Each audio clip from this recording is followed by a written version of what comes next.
দেবীপক্ষ শুরু হয় শুক্লা প্রতিপদ তিথি থেকে, আর পিতৃপক্ষ শেষ করে দেবীপক্ষ শুরু হয় মহালয়াতে।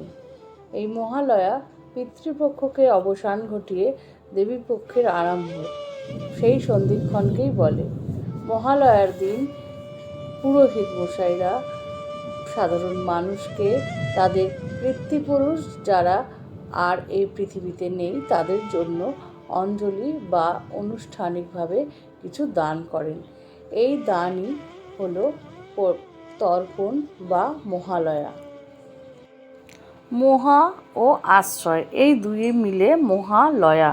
মহা যে আশ্রয় অর্থাৎ দেবীপক্ষের শুভাগমনের ফলে আশ্রয় হয় সারা পৃথিবীর মাতৃকার দ্বারা।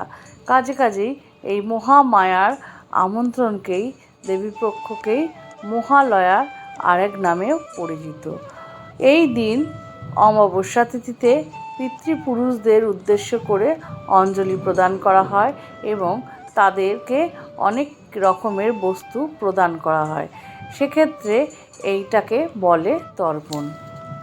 এখন আমাদের মনে প্রশ্ন জাগতে পারে, কেন পিতৃপুরুষদের উদ্দেশ্যে এই দিন বিভিন্ন রকম জিনিস অর্পণ করা হয় বা তাদের প্রদান করা হয়, আর মেয়েরা বা কন্যা সন্তানরা এই পিতৃপুরুষদের উদ্দেশ্যে তর্পণ করতে পারে কি না? পিতৃপুরুষদের তর্পণ বা অঞ্জলি প্রদান করার আরেক অর্থে বোঝায় তাদের কাছ দিয়ে আশীর্বাদ গ্রহণ করা।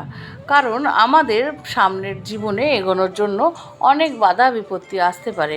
তারা যদি আমাদের মন ভরে আশীর্বাদ করে থাকেন তাহলে সেই আশীর্বাদের ফলে আমাদের সামনের দিন অনেক ভালো সুষ্ঠু সরলভাবে কাটবে। আর অপরপক্ষে পিতৃপুরুষের অবসান আর দেবীপক্ষের শুরু যে মহালয়ার সন্ধিক্ষণ, সেই দিন সমস্ত গ্লানি মুছে ফেলে অশুভকে বিনাশ করে মা মহিষাসুরকে বধ করে দেবীপক্ষের সূত্রপাত করেছিলেন। গরুড় পুরাণে উল্লেখ আছে মেয়েরা পিতৃতর্পণ করতেই পারে, সেক্ষেত্রে কোনো বাধা আসার কথা নয়। কোনো মেয়ে যদি শ্রদ্ধাপূর্বক পিণ্ডদান করেন, অঞ্জলি প্রদান করেন বা তর্পণ করে থাকেন পিতৃপুরুষদের উদ্দেশ্যে, তবে তারা স্বর্গ থেকে তাদের আশীর্বাদ করেন এবং আশীর্বাদের ফল হিসাবে তাদের জীবন হয়ে ওঠে আরও বেশি ভালো। আবার অনেক ক্ষেত্রে পুত্রবধূ বা নিজের স্ত্রীও গরুড় পুরাণ মতে এই পিণ্ডদান, তর্পণ বা অঞ্জলি প্রদান করতে পারে এই মহালয়ার দিন। তেমনি রামায়ণ ও মহাভারতে ধর্মগ্রন্থে রামের অবর্তমানে সীতা তার শ্বশুরের পিণ্ডদান করেছিলেন। আবার অন্যদিকে কৌরব ও পাণ্ডবদের স্ত্রীগণেরা তাদের অন্ত্যেষ্টি বা পিণ্ডদান করেছিলেন।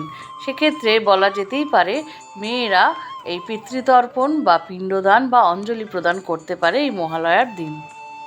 অর্থাৎ ছেলে বা মেয়ে, পুত্র বা কন্যা নির্বিশেষে এই পিণ্ডদান করতে পারেন বা তর্পণ করতে পারেন। সেক্ষেত্রে যখন পূর্বপুরুষের পিণ্ড দান করা হয় বা তর্পণ করা হয়, তাদের আত্মা জন্ম ও মৃত্যুর ঘেরা জাল থেকে অন্যদিকে স্থানান্তরিত হয়ে যায়। তাদের আর এই নাগপাশে জর্জরিত হতে হয় না। আশা করি এই ছোট্ট ভিডিওটা সবার ভালো লেগেছে। ভালো লাগলে সঙ্গে থেকো, লাইক আর শেয়ার করে দিও। পরের দিন আবার নতুন কোনো ভিডিও নিয়ে আসছি।